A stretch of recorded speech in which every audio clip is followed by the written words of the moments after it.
तर नागरिकांची पाण्याची समस्या सुटावी याकरता मी 2002 साली मंजूर करून आणलेलं शाही धरण टक्केवारीच्या वादात सापडलं, असा दावा राष्ट्रवादी काँग्रेस शरदचंद्र पवार पक्षाचे नेते आणि कळवा-मोबरा विधानसभेचे आमदार डॉक्टर जितेंद्र आव्हाड यांनी ठाण्यात पत्रकारांशी बोलताना केला. बुधवारी आमदार जितेंद्र आव्हाड हे ठाणे महापालिकेत आले होते. यावेळेला ठाणे महापालिकेतील पत्रकार कक्षात त्यांनी पत्रकारांशी औपचारिक संवाद साधला.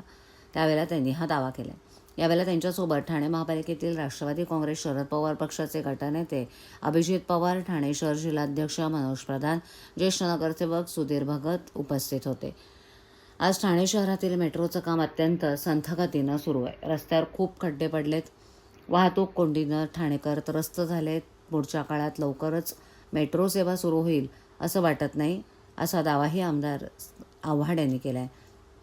मुळात मेट्रोची ट्रायल घेताना ज्या दोरीनं मेट्रो खेचली होती ती दोरी शोधायला मी सांगितली आहे, असा मिश्किल टोलाही आमदार आव्हाड यांनी लगावला. ठाणे शहरात सुरू असलेल्या वृक्षतोडीबाबत बोलताना आव्हाड यांनी सांगितलं की या वृक्षतोडीवर ठाणेकर नागरिक काहीच बोलत नाही आहेत. एकेकाळी येऊरच्या जंगलात 42 बिबटे होते, आता त्यांची संख्या 120 वर आली आहे. येत्या काही वर्षात ठाण्यात झाडे नसतील तर परिस्थिती येणार, असा दावाही त्यांनी केला.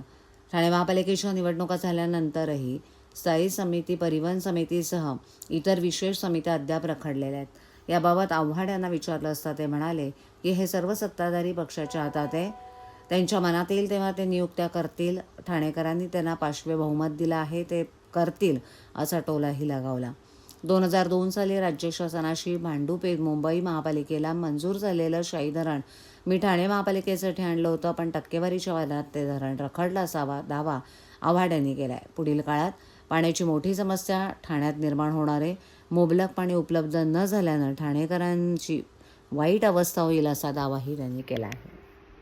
आपण येतात तर त्या दिवशी व्यवहार कोणाचे झाले, कोणाच्या अकाउंटवरनं कुठनं पैसे गेले, हे सगळं येईलच समोर. हे काय लपून राहणाऱ्यातल्या गोष्टी नाहीत, त्या समोर येणारच आहे. 2002 साली तुम्ही आणलेलं धरण, पण काय असं राजकारण झालं की ते तुम्हाला धरण हे करवायला? आता काय 2002 पुन्हा एकदा धरणासाठी कसं आपण पाठपुरावा करणार आहात, त्यांना आता काही करून काही फायदा नाहीये. या शासनाकडनं कुठलीही अपेक्षा करणं मी सोडून दिलं. स्थानिकांचा विरोध कसं आहे की प्रत्येक धरणाला स्थानिकांचा विरोध असतो. प्रत्येक धरणाला कोयनेला विरोध होता, कोयन्यासारख्या मोठ्या धरणाला देखील, पण तेव्हाचे नेते होते ते गावागावात जाऊन बसवायचे, लोकांना समजवायचे, आणि त्याच्यातनं निघालं. जायकवाडीला विरोध होता, आणि जी धरणं झाली त्या काय धरणाला लोकांनी स्वागत नाही केलं. या धरण बांधा लोकांना विरोध असतोच, कारण का ते विस्थापित होणार असतात, त्यांच्या जमिनी जाणार असतात, त्यांना पर्याय द्यावा लागतो. आणि हे इन्फ्रास्ट्रक्चर जे प्रोजेक्ट्स आहेत धरणं वगैरे फार महत्वाचे आहेत.